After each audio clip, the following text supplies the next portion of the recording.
His speaker up a little bit closer to his... No, we're all right. We're okay? Yeah. Okay, he says we're fine. Okay. All right. We're ready. Can you hear me okay? Do I I need hear to talk you fine. lower or higher? Or okay, I'm fine. Just good. Good, okay. Ready? Am I on? My name is Charlie Henson. I'm in Columbus, Ohio. This is August the 28th, 1997. I'm with Joseph F. Nubie here at the 12th Armored Division reunion, the 51st one. I want to thank you for letting us talk to you today. And first of all, I'd like to know your full name, where you were born, and on what date you were born. Name is Joseph Francis Nubie. Born in Chicago, Illinois, June 7th, 1924. Tell me about your parents, who they were, where they came from, and your family. How many brothers and sisters? I had 3 sisters and myself, and my parents were my mother was born just in Pennsylvania in 1901.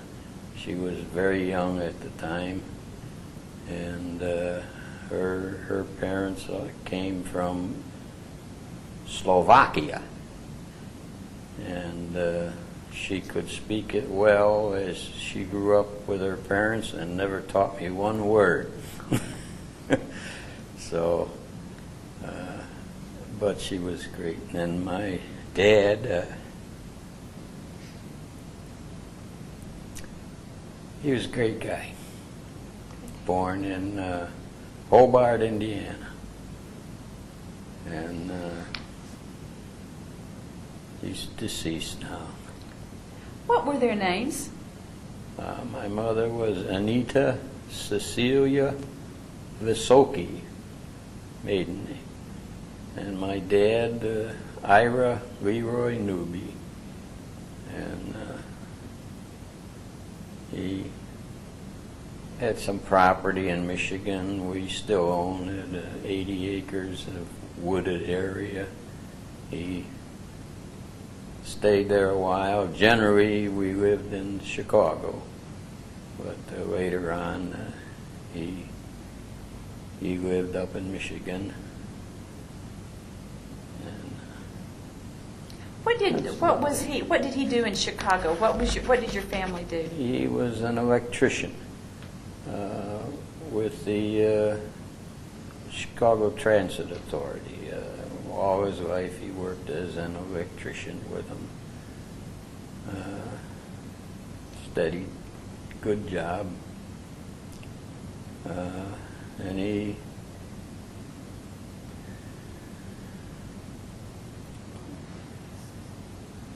just worked there all his life. My mother was a homemaker and took great care of me. Where were you? Tell me your sisters' names, and then where you are in the age pecking order. Yes, my oldest sister is Irene Elizabeth, and she's the oldest, and then me, and you got my name, and Dorothy is my next sister, and Joan, who was just 10 years old when the war started, the baby. If you were to think about your back through what your mom and dad gave you, what they taught you, what would be the main theme of what they taught you and has helped you in your life and in your experiences during the war? Tough one.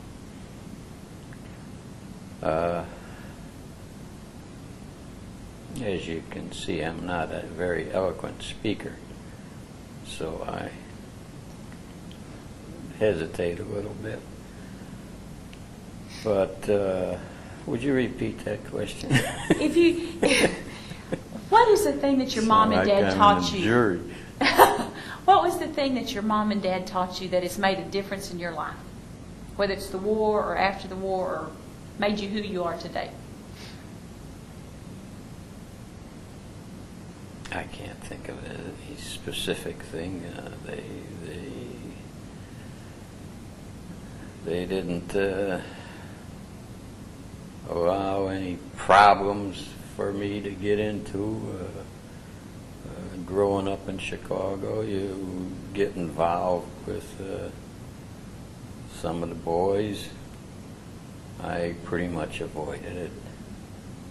Had a couple of friends that didn't, and got away from that. And the buddies are good now too. Went to Lane Tech High School, which is a big high school in the city, and took college preparatory courses, but never really thinking I would go to college. And I wouldn't have if ASTP didn't pick me to go to school there. And then the GI Bill paid for the one after the war. And again, you never plan on that. That's the way it happened. And, What year did you finish high school? oh boy, 1942. Okay. Let's get you, okay. And You then- graduated from high school, then tell me what got you Draft. the draft. Drafted me, yes. I wanted to be a pilot in the Navy, and I went and signed up, and they said I was colorblind. They had a big book. What's that number? And I couldn't see any number. Later, I see what the number is supposed to be. It's a huge number, and but it was too late. And they said, "No, you didn't pass." So I gave that up, and then when they drafted me, I went to basic training in Texas at camp, anti-aircraft camp right in Houston, Galveston, down, and did my basic training there, and then after it was over, a lieutenant said to me, "How come you weren't in the Air Corps with as smart as you are?" Well, I didn't know up till then that I was smart. But I did real well on the test. And I told him the story about the colorblind, and he says, "Well, I'm going to send you to school at ASTP." That's the first I heard of it. Even didn't know what it was, but and then of course you all know after the training at the ASTP, we went to the 12th Armored Division. Where did you go to school in the ASTP? Texas A&M. Texas A&M. Yeah, good school. How Yeah. many semesters did you get the whole way through, or No. did they cut you off? You were one of them that were cut off?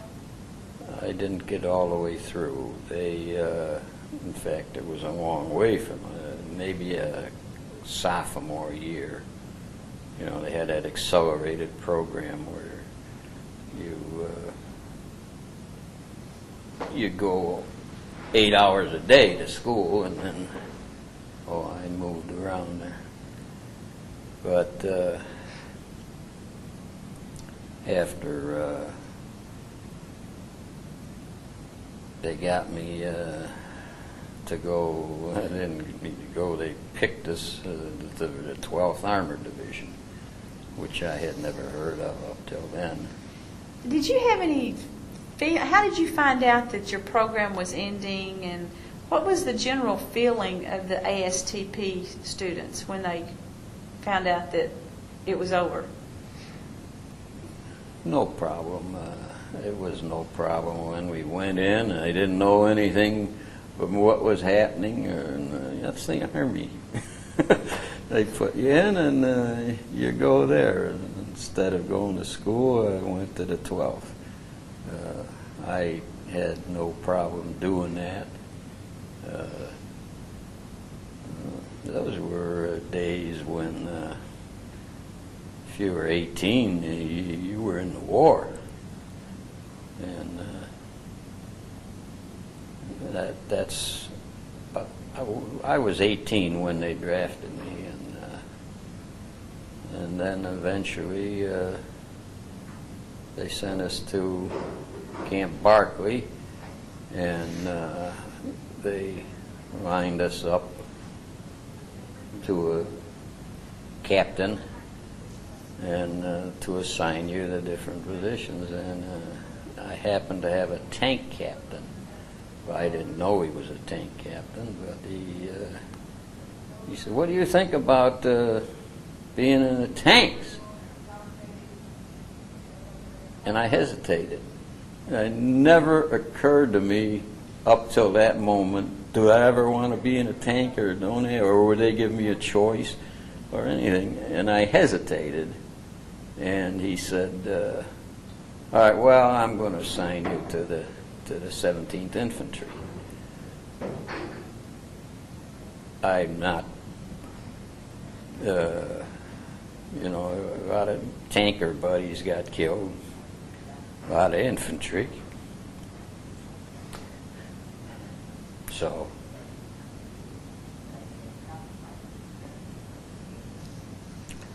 well, at any rate, that's where I was in the infantry, and good bunch of guys you're with.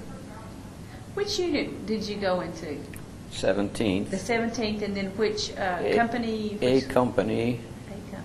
An anti-tank platoon. Now, I don't know why they assigned me to the anti-tank platoon. Maybe it had to do with my training in anti-aircraft, where I took my basic training. That's logical. You would, but there were other guys who were in the anti-tank who didn't have it. Tell me about the weapons you used. Describe them for me. What made up your unit?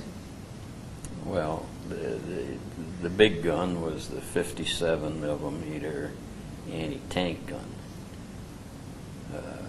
Size? Oh, it was a good size. The shell was about that long, something like this. You had armor piercing and a couple other kind. And it was a good weapon, but it wasn't good enough for one of the German tanks. Did you know that before you got over there? No. Didn't know that. No. Well, you heard talk always of 88s, and I didn't know that, and it wouldn't have made any difference if I did. So what was the kind of the regimen of your training as an anti-tank unit? Well, the first thing, we took that anti-tank gun to Europe and went all the way across Europe till the war ended, and never shot at a tank. Never shot it at a tank. We used it against infantry and trucks, but we never shot at a tank with it. Probably a good thing, because they'd have shot back. But that was our big gun. Then we had the other usual stuff. I think the best weapon we had was the 50 caliber machine gun mounted in our half-track. That potent, great weapon. And generally, as I was kind of promoted up through no help, no fault, no wasn't my doing. It was a loss of our people that did it, and that was my position, to stand up there with the 50. And I thought that was a great gun. And got us a few people too, a few Germans. Did you have a personal weapon, side weapon, or anything? A rifle. Just a rifle. M1 rifle, yes. That's a great weapon too. That carbine that some of the officers and that had, shoot a BB gun with that. But the M1 rifle was great. And you got a lot of firepower out of it. We had in the half-track, they called them squirt guns. That's a little 45 machine gun. As you shot from here to 50 feet away, it would just drop. But it was good if I had to shoot you. I wouldn't have missed. Well, I'm glad you wouldn't miss, but I'm glad you didn't have to. With that 45. But that's about all the weapons we had. Carried hand grenades, of course, all the time. I'm going to pretend that I know nothing about, when I interview people, they go, how come you don't know that? But I'm acting like I don't know anything. Okay. On your anti-tank, the big gun, was it hand-carried? Was it mounted? It was a towed mount hooked up to a half-track. And there were 3 of them in the platoon. And one platoon to a company, of course. And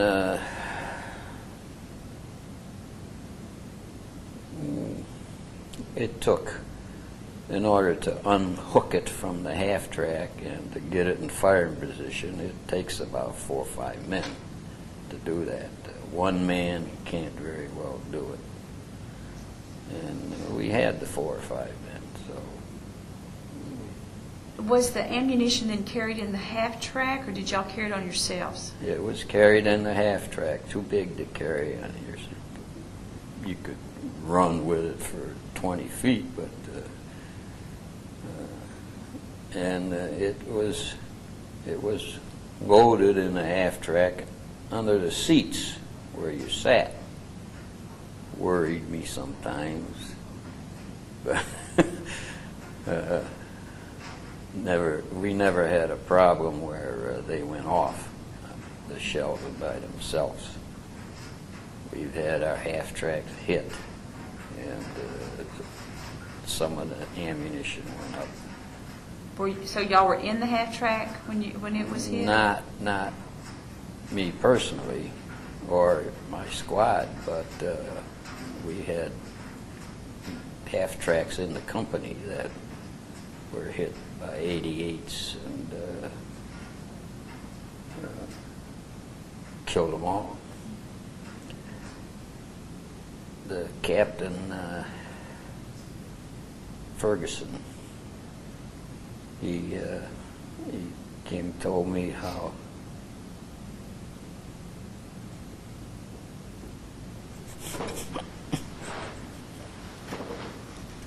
anyway, I'm not going to get it out. That's okay. How proud he was of these guys. When that half-track was hit, they were all in the air, had their guns, ammunition, everything, ready to go.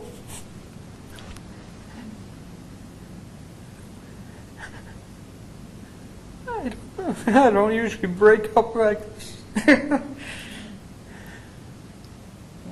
Well, you see the memories. I mean, you see the things again in your eyes and in your heart. So it's not.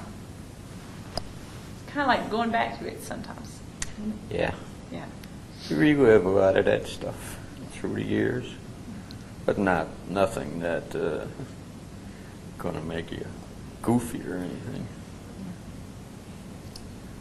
So Captain Ferguson was your captain. Did he start with you at Barclay? No, Okay. no, he was in the company, but he was after Hergeshheim.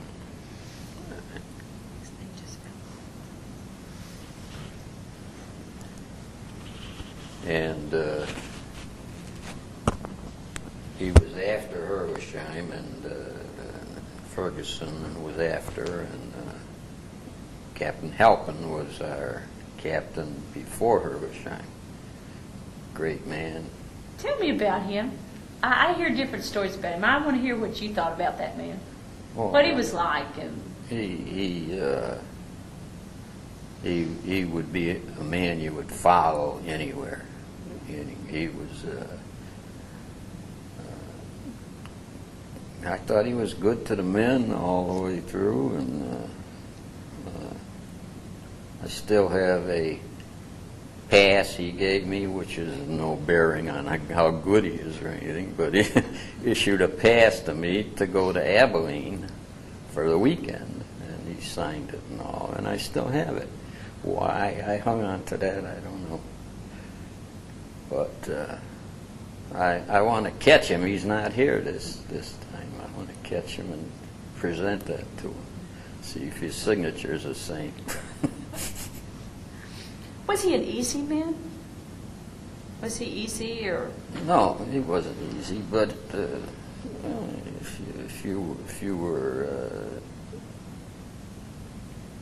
if you didn't goof off, he was a great guy. But Do you think he was any harder on you ASTP guys? Y'all were smart guys coming from college. I didn't see any difference. No difference. I'm sure these other guys who were there all the time are just as smart. Maybe he couldn't do a calculus problem, but who cares? No, they were good people. And, the ones you were with in the squad, were the best. We Those- had Oh, I'm sorry. one guy who kind of goofed off a little bit, and you guys got after him, and he straightened up. Did your squad have a comedian that kind of kept things loose and No, no? Were y'all all pretty serious bunch? I'd say so. I'd say we were. Looking at the squad that started at Barclay together, how many of y'all got all the way through the war together? Well, if you're talking about unscathed, one, me. If you're talking about wounded, I'd say 5 of them were wounded, and the other couple killed. There were 10 altogether. So, yeah, why I didn't get hit or anything, I don't know. I did get a shrapnel wound, but it turned out it was more or less minor. Big welts, which I still have. But I didn't lose any time. I went to the doctors, and they looked at it and all, and he told me what it was, and I had to get back. That was some of my harrowing time, to get back to the rest of the platoon. But I did get back, and Can you tell me about that time?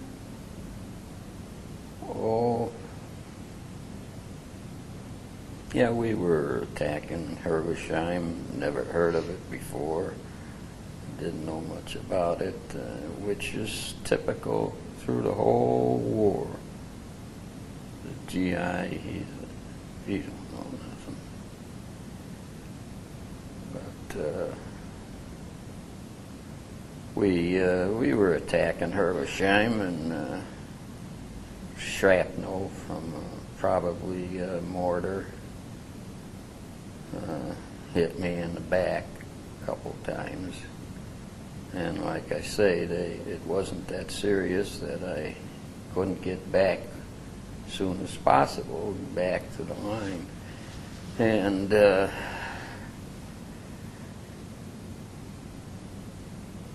well, you run into a German patrol on the way. I went the wrong way to follow the platoon in, the company in, and I went in a way that was more or less on my own. And there was besides the infantry, there was quite a tank battle going on then. And one of the tanks was backing up. When they do that, they're in trouble. And they backed up almost right up to me. I really didn't see them coming, but I heard them. And 3 guys climbed out of there as quick as they could. And my thought was, I better get away from this tank. They're going to be aiming at that thing, and I'm standing here right next to them. So I moved on. So it's the 3 guys. I always go to these meetings and try and find one of them, but I haven't been able to yet. I would imagine they escaped, or if you want to call it that, they were not hurt, but maybe they were. I don't know. But then I got into the edge of the town, but not in the same places as the rest of the 17th. And the sergeant collared me and said, give us a hand, carry this ammunition and the rations, in which I carried about 4 or 5 boxes into this building. And it worried me later that the Germans were eating them damn things I carried in there. Which they were, I'm sure. But after a while, it was 2, 3 in the morning, and I was looking for a place to get some sleep. And this building was full of GIs laying on the floor sleeping. And I found room to squeeze in there and fell asleep, and it couldn't have been more than a half hour later, and machine guns start whipping through the building. They were machine gunning it, and tracers coming through the building, but you're laying on the ground, so you weren't hit. But it's kind of, what do you do now? I had no officers there with me, nobody there. I don't know where all the guys went to that were laying on the floor. There were only about 10 of them there. And some of them were at the front door surrendering, because the Germans were shooting in there, and there was that word they use, camaraderie or something like that. They were hollering at the Germans, and the Americans seemed like to me too. So how do you get out of there? Well, either the back door or the front door, and I tried the back door, and there was action going on out there, so I tried the window. Windows are tough always. And in January, you can't open a window. This thing went real easy up. So 4 of us went out the window. Got outside, and you're just checking out, see what you're going to do, and the flare goes off. I don't know if we put the flare or the Germans put the flare, but the flare went off, and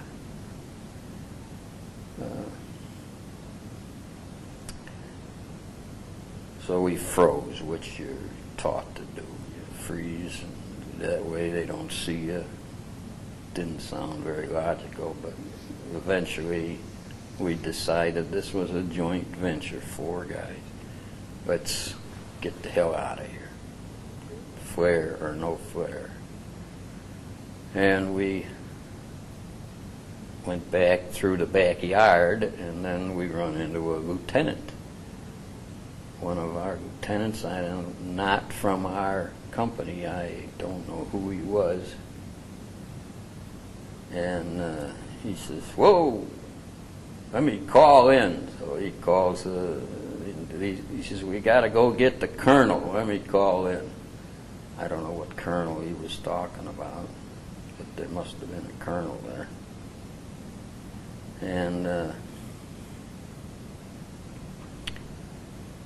he says, no, they told him on the radio, don't go in there. Anybody who's in there is lost. So they set up a defensive position on a mound, big mound that was 15 feet high, that looked like a spoil from digging a canal, which was right behind the mound. What the hell's the name of that canal? Anyway, we were stationed then along the top of that canal, and every once in a while there was some fire coming at us, and you returned it. And in the meantime, the 119th Engineers were building a bridge across that canal. I'm going to think of that canal yet. Just a footbridge. And it was 2 in the afternoon when they finished it. And this was dark when this started. But eventually they had us go out one at a time across the bridge and get back. That's where the remnants of the 17th, they show it on some of these maps, and the remnants of the 17th went out of there. But I keep going in their room here, their CP, and trying to find anybody worked on that bridge. Oh, we built a lot of bridges over the Zorn Canal. That was it. We built a lot of bridges over that. So I'm trying to figure out if it was that one, but I never could find the guy that seemed to have been there too. You know, you just want to pat him on the back. But then they came with the half tracks and picked us all up and took us back to the next town. And this is 2, 3 in the afternoon, and we're there, and there was a sergeant there, Sergeant Mills, good man. It was from the platoon. He says, "Joe, we're going to counterattack. I need you to lead it. You're the only one I got that can do it," he says. Okay. Naturally, yeah, I'll do it. So you look out across the field towards Herlesheim. There's a big valley in there, pretty far too far to even shoot yet. But the Germans were coming out of it with about 10 tanks and a couple hundred of infantry. Were coming out of that place, and here I look around, and I know the mess sergeant was there. One of the guys had more guns on him than he could imagine.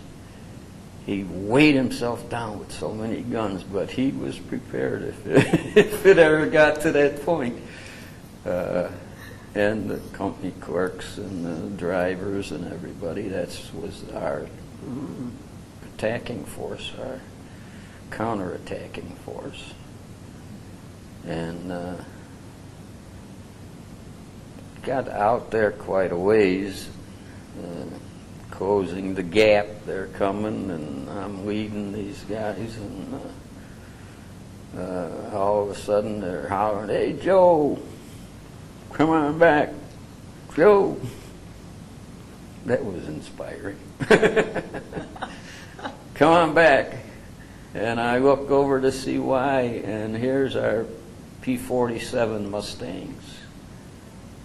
Came in, we're bombing the hell out of them, strafing them, bombing them, and they turned and were running back into Herbesheim. There's talk in some of the publications we get out and all that. It was the artillery, it was the French artillery, it was the planes. Everybody had a different idea what was bombing them, but it was the planes. No doubt that run them out of there. What is the feeling when you're leading an attack, and what was it like to look up and see the planes? Well, it was surprising. That's mostly to see the planes. Up till that time, I know we had them there, all kind of evidence of planes. Sometimes you wondered, nobody was ahead of us going out into Germany. We were leading it all, and yet there were torn up tanks and horses that were blown up, and there was a lot of things happening. And so it had to have been the airplanes that did it. So they did a good job. But you didn't think much about whether you're leading an attack. What I thought, I said, there's only one way I'm going to get out of this. I got to get wounded, and when they wound me and go over me, they don't finish me off. Maybe that way I'll survive this. That's what I thought. Because there was no other way except for airplanes. Maybe the artillery would have done it later, but that was the planes. Was that a thinking, you were talking about the thinking of I'll get wounded and maybe I'll survive the wound. Was that something that went with you the whole way through No. the experience, or just that time? Just that time. Just that time. Just that time. No, I never looked to get wounded. Never figured you'd get wounded. Guys next to me were wounded. Why don't you figure you'll get wounded? But I never gave that too much thought. Is this time that you just described to me, going back, being told go back to Herlesheim, go back that direction, was that the most vivid? Is that what stands out of all the battles and all the fights that you were in as kind of the time I think I may not make it here? Well, Herlesheim, that's the feeling a lot of guys had in Hergeshheim. I don't know that was key to it. I don't ever recall feeling that any other time, and this was nothing that, gee, I'm going to get hit. This was, it entered your mind. Just one way out. I think that's what saved me through the war, is I always planned what I would do next if the occasion rose. I taught that to my sons too. They used it on several occasions in the business world to be ready for a change. And when I took guys out for guard duty, I want you to plan what you're going to do. If some German patrol comes around that corner there, I want you to be able to, first thing, shoot. So there's a warning for the rest of the guys. That's your main object out here, is to be a warning. And then have a plan of what the hell you're going to do, because they're going to shoot back. What you're going to do to get in a safer position. And they did. I ended up, after Hergeshheim, they made me a corporal, and they made me a sergeant, staff sergeant. And the reason is they had no others. Now, I feel I would have eventually ended up that way, but I had no big aspirations of being a staff sergeant. Good lieutenant I had, Lieutenant Yarborough.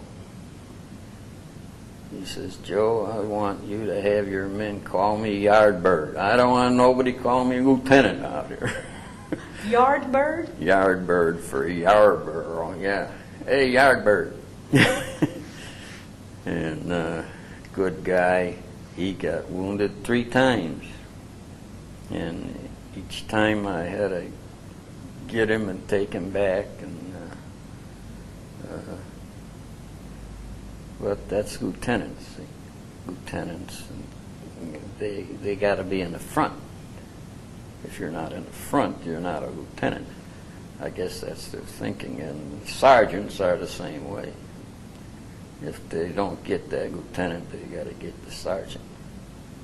So they're sticking their necks out too, and that's exactly what you did when you were an officer or a non-com.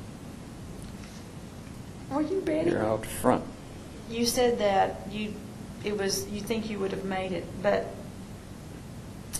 what was different about it? How did you have to change your thinking in any way when you became an officer?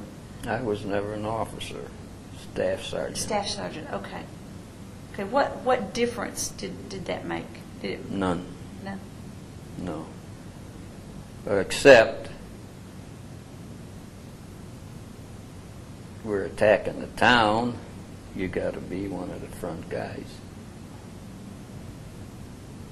And we attacked one town. We got down near the end of it, and I heard a commotion in a basement in one of the houses. So we hollered, "Come on out of there, or throw a grenade."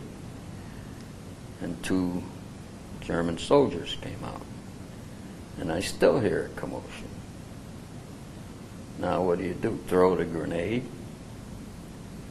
Or what? So, being the sergeant, I went down in the basement. And I just got the one foot on the basement floor and looked around, and the whole basement was filled with women and children.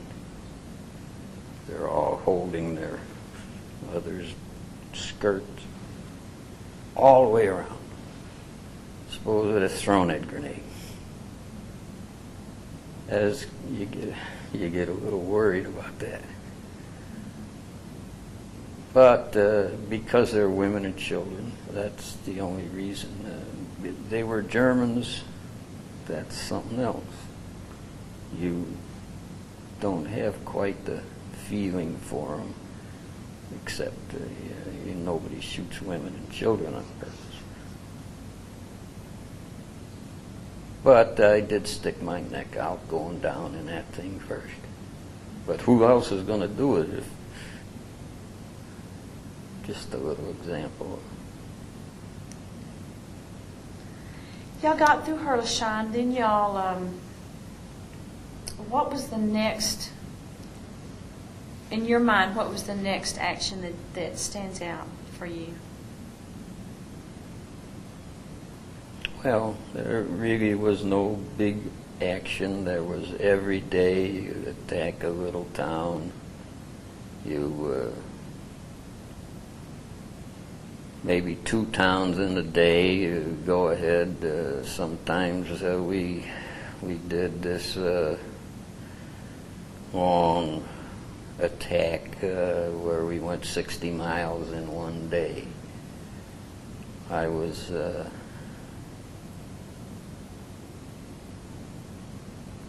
wondering why when we came along and went parallel to a German column going the same way we're going. We were on the Autobahn, they were on a side road. Going the same way, we were going a little faster.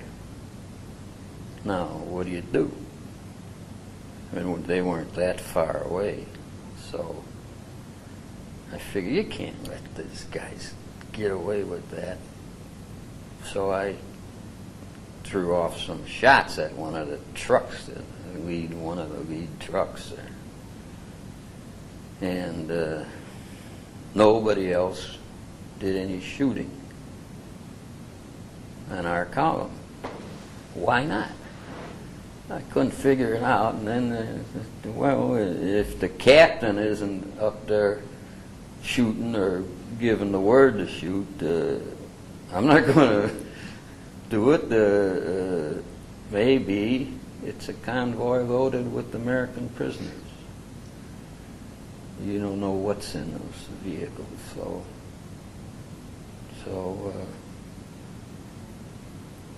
but then that's how the war more or less was going after Herleshine. There were we would go out with a striking force of tanks and infantry and the half-tracks, and you would go to till they stop you. And once they stop you, this one time, this Lieutenant Yarborough, he says, "Joe, take your platoon, take your half-track and go up there and open up that, they're shooting at us, clear that way." So we go up there, boiling up there, fast as it would go, every gun blazing. And you had to go up an incline on the road, and there was banks on each side, and Germans on each side. But when we went up there with all that firepower and that beautiful 50 caliber machine gun, we wiped them out. And that's one way of doing it. And we went some more where Lieutenant Yarborough again would take us in to attack a town, just three vehicles, 2 half-tracks and a Jeep. And we get down there, and they start firing at us, and we returned all the fire, of course, and got to the point where they brought a tank out. We were not ready for a tank, so we got the hell out of there. It's kind of hairy turning around on a narrow road, and they're shooting at you, and you're trying to shoot back. If you don't shoot back, you're in trouble. So How did y'all handle their tanks? How did y'all? You said your anti-tank gun didn't even penetrate it. What did they use to put out their big tanks? we had big guns. So there were the bigger guns Yeah, behind we you. had 90 caliber guns on our tanks, which should outdo the German tanks. So that ended They're up being a best. tank-to-tank battle usually. Yes. And infantry is involved. The tanks don't want to go anywhere alone. And I don't blame them, because you see our tanks with a hole in the side that's burnt into it. Those bazookas burn into the steel, and then it explodes inside. So they get knocked out by infantry. And we had the bazookas that did the same thing to their tanks. Right near the end of the war, we were in a town that was up on the second floor of a building, and here come one of the big Tiger tanks with their biggest gun. Come into town, down the main street, and you figure, what in the world is he doing? And he stops right outside the window where I'm at, and he stops there, and that gun just goes wobbling up and down like that. And I said, what is he doing? Get the bazooka out. And then the next thing you know, the hatch unlatches, and he was surrendering is what he was doing. This was near the end of the war. But that's a beauty. That just amazed me about that gun. Oh, goodness. When y'all pushed through and y'all went, how did y'all do that? Because there were times when y'all didn't even rest and didn't have rest, wasn't there? That you just, Yeah. even Yeah. at night sometimes? Oh, yeah. How did you physically manage that? Or did y'all take turns, maybe No. taking a rest in the half tracks or something? But I just want to know how you did that. Not really. We didn't take turns. There was always some time when you can rest. And if you had to go 24 hours, you went 24 hours.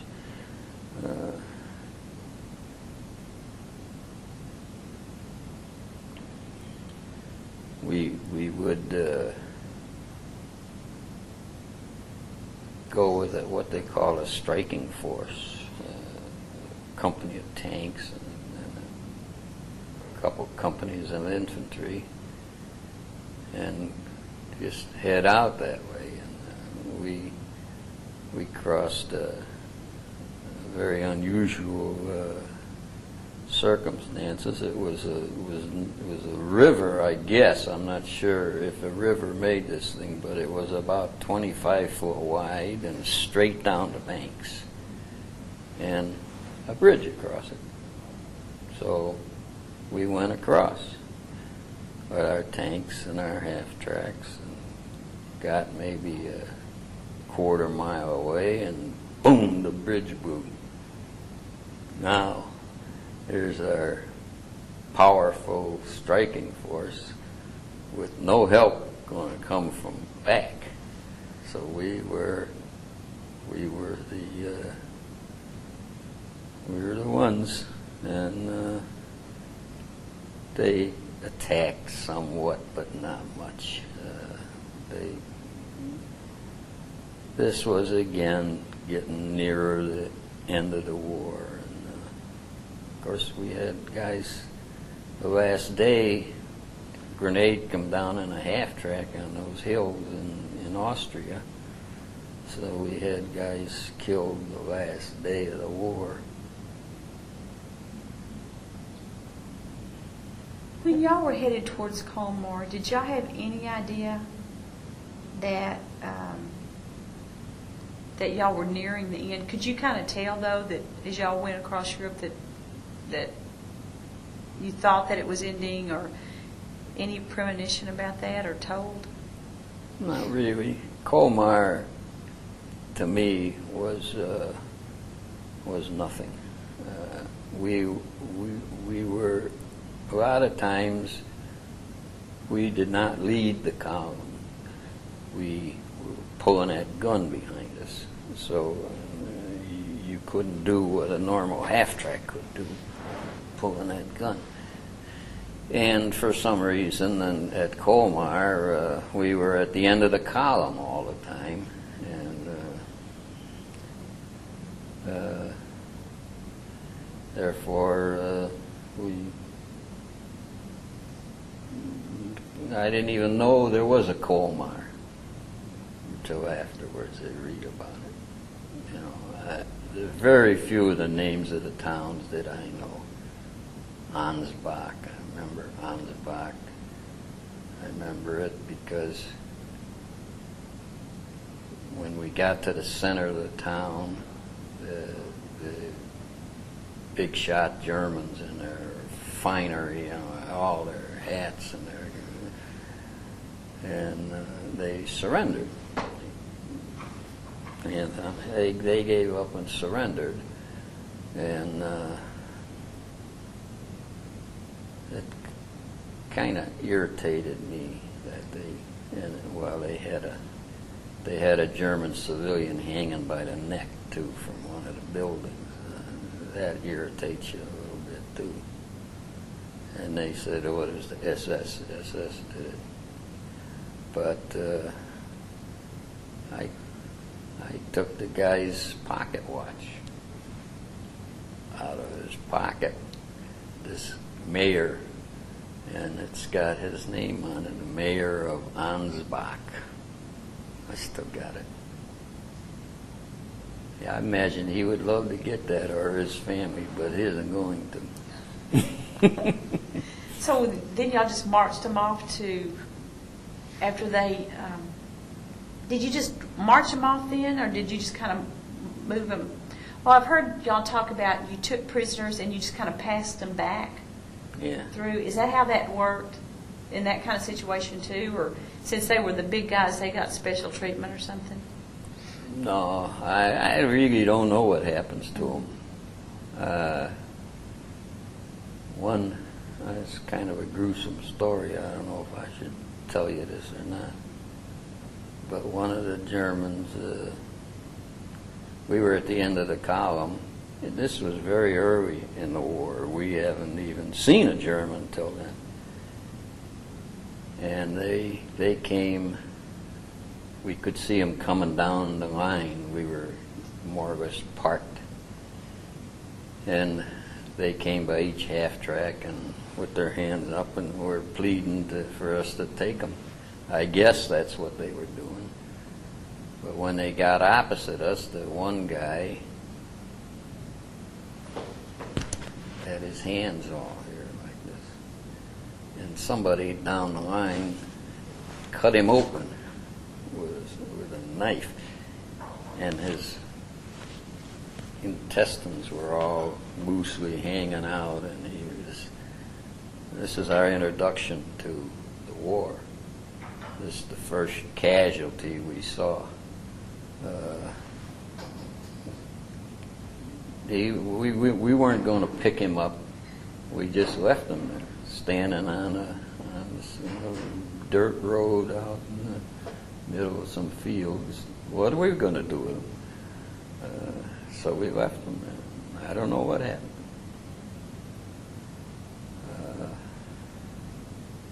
We had the first day we got into combat, there was a American GI from the outfit that we relieved laying in the street, dead, of course. He's laying there in the street. And what I thought about was he's got a bandolier of ammunition around us. And they gave us one clip of ammunition each. One clip, 10 shots. What are we going to do if they attack us with one clip? And now there's that out in the street, we're in the building. Should I go out there and get that bandolier of ammunition? That damn thing is probably booby-trapped, is what I was thinking. We were pretty green. I never did see a booby trap in the whole war, but they thought that was it. And I didn't go out and get it.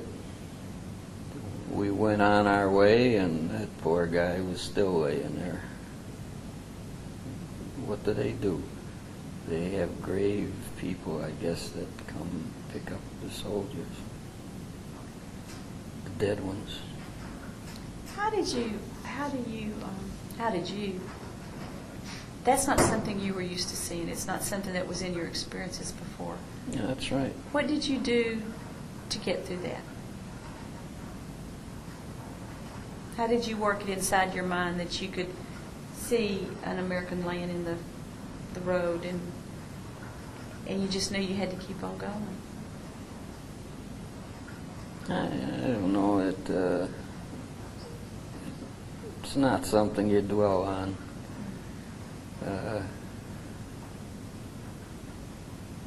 I don't know. You more or less figure that poor sucker got killed, and maybe he did something wrong. Maybe I'll do the same thing.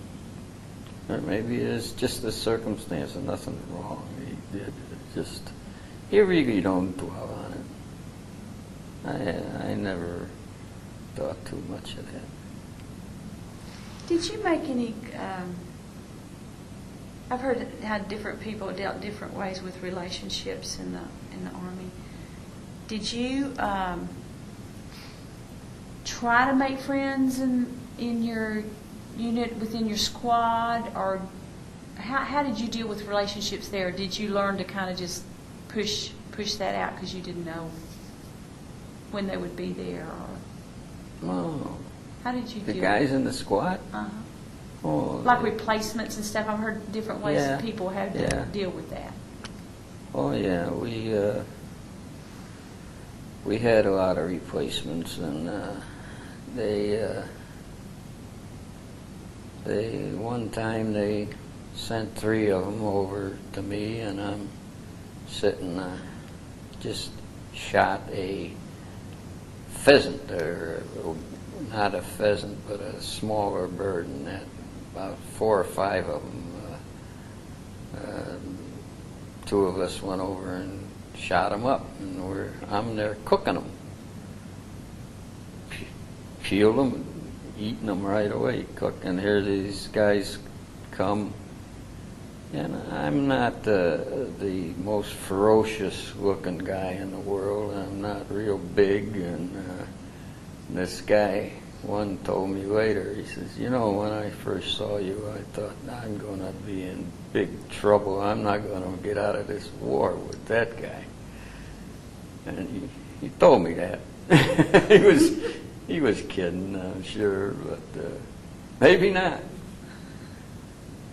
But Smitty, good guy. Good guy. Got pictures of him. There's very few pictures of the war. But of the 4 non-coms that were around at the end of the war who were wounded, and I came back, the four of us are all together in one picture. And I don't know if you people want to see any of these pictures I got or not. I don't want to lose them, is the only thing. Yeah, we would like to maybe copy stand them or something like that. Mhm. You know, where we'd make a copy of it. Yeah. And then you keep the original, and then we could keep a copy, and then you tell us what they are. Mhm. We do a lot of that, so we could do that, yeah. I've been reading about every month in the Hellcat News, and know pretty much what you guys are doing, and I think it's good. Let me ask a few more questions. I've kept you quite a while, but if you were to look back at the war, is there one thing that, when you think of World War II, that is the first thought that comes to your mind?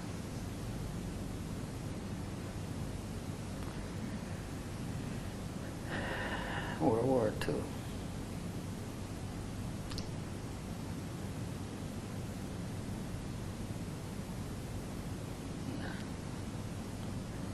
I don't have a first thing. No, it's a tough question, tough answer. There's no one thing that stood out. I think the war was a great thing. We needed to do it. It's not something that shouldn't have been done. And as a combat soldier, I think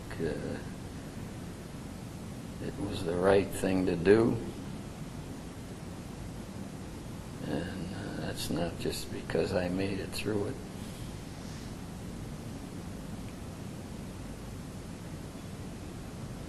That's about it. If there was one lesson you learned, was it to, you said what earlier, plan ahead? Oh, yeah. Is there any other things like that that you learned being a soldier?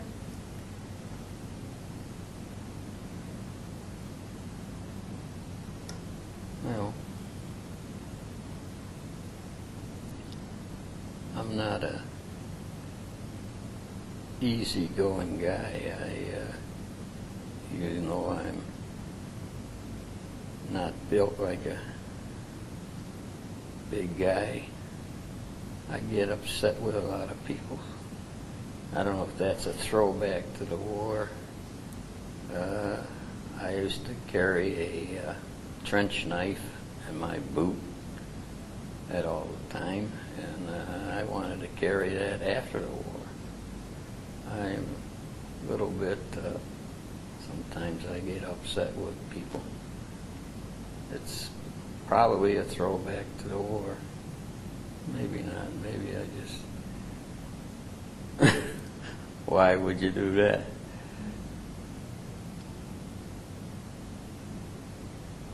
But that I think I learned in the war. More or less you could say to defend yourself. I was taught at ASDP by a lieutenant who was over in Bougainville and was back in the States, and and he taught us all these dirty tricks, how to maim somebody by hand. And I still practice them. If a case came up where I had to, I think I could defend myself. But I wouldn't want to go out and look for trouble.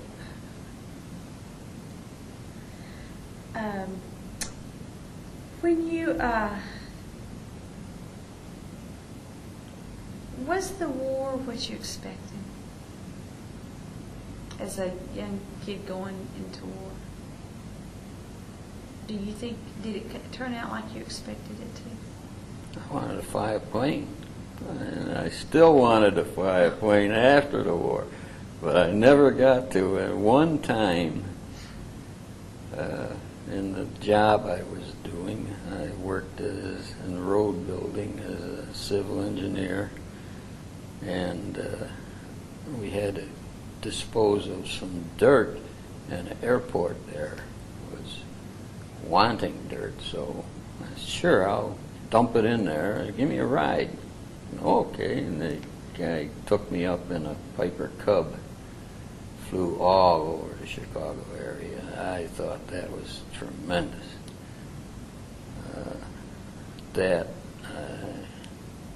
But you know, the one time, and that was my burning desire to fly a plane. I didn't get to fly it, I just rode it. And one more question about what has the 12th Armored Association meant to you?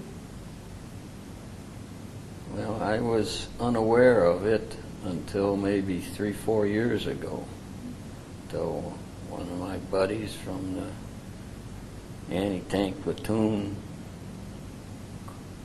searched me out with this computer thing, Ed Wazak, and he introduced me to it, and my only regret was I didn't get in on it sooner. I think it's tremendous just to meet the guys again, and should have had it sooner. Well, they had it. In fact, I chewed one guy out. The guy that was out here today walked. Oh no, you weren't there. This was the other girl that walked in. But he was kind of the first one I met when I came to the reunion for the first time. It was a local one, a Midwest reunion, and he says, "Oh yeah, we tried to every medium we could find to notify everybody. He says, I think we did the best we could to." Well, I was not informed, so you didn't do it 100%. But some of the guys that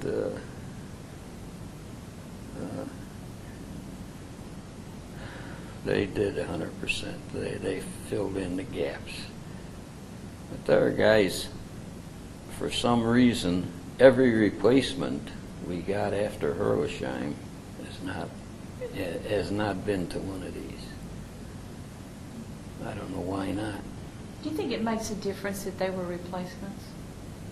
Could have been. I don't know that really yet. They did a tremendous job and were involved, and some of them were killed too. And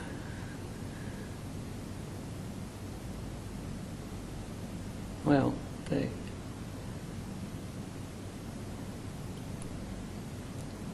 I have one buddy, I'm still trying to find him, Armand Sisti.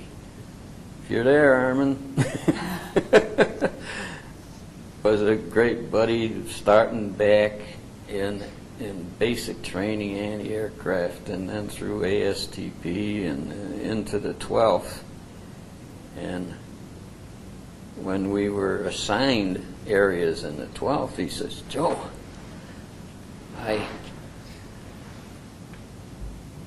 I had on my record that I was a welder.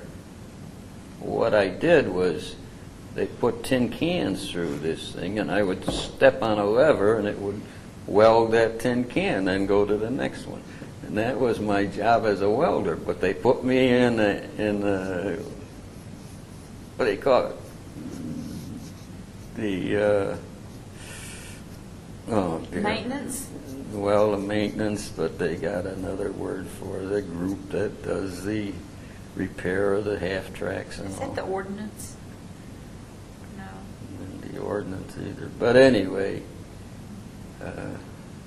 he was thrilled to death.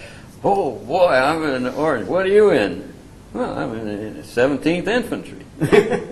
What? So that was the reaction, but it didn't bother